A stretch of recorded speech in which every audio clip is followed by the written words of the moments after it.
Ang panalangin ay, ano daw, ang panalangin ng hininga ng ating kaluluwa kung paano hindi mabubuhay ang katawan ng walang hangin. Ganon din ang ating spiritual na buhay na hindi mabubuhay kung wala panalangin. So therefore, mga kakuya, na talaga napakahalaga ang panalangin. Kaya huwag natin napapansin natin sa mga nominal Katolik, no? So masipag sila sa mga gawain, pero hindi sila naging masipag sa mga panalangin, no?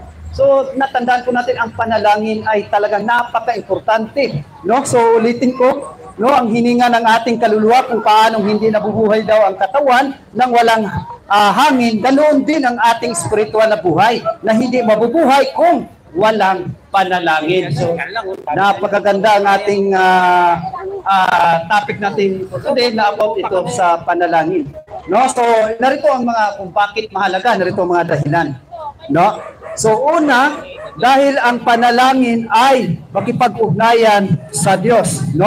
So, asahan natin mababasa yan sa 1 Thessalonica 5 verse 17, no? Ano daw? Manalangin kayo ng walang patid. So nakikita natin sa mga kabinyagang Kristiyano, masipag talaga sila sa mga gawain. Bakit? Pero hindi sila masipag sa mga panalangin, no? So nakalimutan na nila na tayo ay may kaluluwa, no? So kailangan talaga na maging masipag tayo sa pang-araw-araw na panalangin, no? So ayon po ito sa 1 Thessalonica 5 verse 17, manalangin kayo na walang patid. Ibig sabihin, walang tigil ang ating panalangin. Kaya nga, tayo ay nandito ngayon, imbes na mag-aalay kayo dyan ng mga part yan, ang bulaklak ay parte yan sa ating tunay na pagmamahal sa ating mga yumauna. So wag lang tayo mag-aalay ng mga pagkain. Yung iba nag-aalay ng sigarilyo, yung iba nag-aalay ng alak. Imbes na mapunta sa langit yung inaalayan mo, mapunta tuloy sa impyerno. Bakit? Dahil nga ang yung hindi niya magandang gawain, inaalala mo pa. Dapat ialay natin ay panalangin para sa kanila. Kaya nga biblical talaga ang ating gawain bilang mga Kristiyano, lalo po ang turo ng ating inasimbahan. No? So ano daw dito sa 1 Thessalonica 5 verse 17, manalangin kayo ng walang patid. No? So, ang panalangin daw ay para sa kausapin ng Diyos, magpasalamat, humingi ng tulong, o makinig sa kanyang tinig. So, dahil ang panalangin ay tumatatag tayo laban sa tukso din. No? Ang panalangin ay laban din sa mga tukso. No? Magbantay kayo at manalangin upang hindi kayo madaig ng tukso. Ibig sabihin, talagang napaka-importante ang ating... Kuya, sa Diyos pala yan. Opo. Thank you, brother. Good morning po. Ano mo sasabi mo kayo kay Lord pag sa nakita natin sa langit sa Diyos talaga? Ha? Araw-araw kayo nagdadasal po? Yes po. Araw-araw. Pag natutulog tayo? Yes po, pagising sa umaga. Yes. Opo. Humingi po ng kay Kristo. Yes po. Kay... Ano pong si brother? Po? Naglingkod ka rin sa Diyos, naglilingkod ka rin. Pangalan po? Hindi, naglilingkod ka rin ba sa Diyos? Yung sa Diyos talaga. Si Iglesia Cristo, kung nakapako sa krus, yung humingi ng Panginoon sa Diyos talaga pag nagdadasal ako. Opo, yun. Tama po yun. Opo. Ayun po, yung isang panagdadasal. Okay po, tatay. Ito pala yung sila. Paano natin sila. So, sama natin sa mga panalangin yung ating mga si tatay pala. So, tay, lagi po kayo magsimba, ha? Tay, receive value of Christ. Kasi yan ang tandaan natin. No? Walang nangangon kasi ng kamatayan, separation, body and soul lang. Ibig sabihin, may kaluluwa to. So, body Christ. Receive body of Christ tayo na magsimba tuwing linggo at manalangin din. No? Devotion tayo sa Holy Rosary. Napakaganda. Thank you tayo. Sila nag-share lang sila sa kanilang okay. So ipanalangin din natin sila, no? So kumbaga akala ko nga tanong eh. Ano pala nag-share din siya na tungkol sa mga panalangin. Ito ba gawain daw sa Diyos? Ako yes, gawain ito ng Diyos ang ating ginaganap natin ngayon. So ayon dito sa Matthew 26 verse 41, magbantay kayo at manalangin upang hindi kayo madahig ng tukso. So therefore, na talagang panalangin isang mabisang gawain ng mga binyagang Kristiyano. So kaya napapansin nyo, mga Katolikong masipag naman sa gawain, masipag sa lahat ng bagay, pero pagdating sa panalangin, napakatamad, napaka-usad pagod, minsan wala, as in wala talaga. No? So, kailangan talaga manalangin daw na walang patid. So, napakagandang manalangin daw araw-araw. Ito daw ay laban din sa tukso. No? So, yan ang sandata natin, laban sa kasalanan. Kapag padadasal tayo, matatag ang Espiritu, kahit mahina ang laman. So, therefore, napaka-biblical talaga ang ating panalangin. What's more pa kaya ang ating mga panalangin para sa ating mga mahal sa buhay? So, meron lang ako i-share. Ito ay actual talaga nangyayari sa aking buhay about panalangin.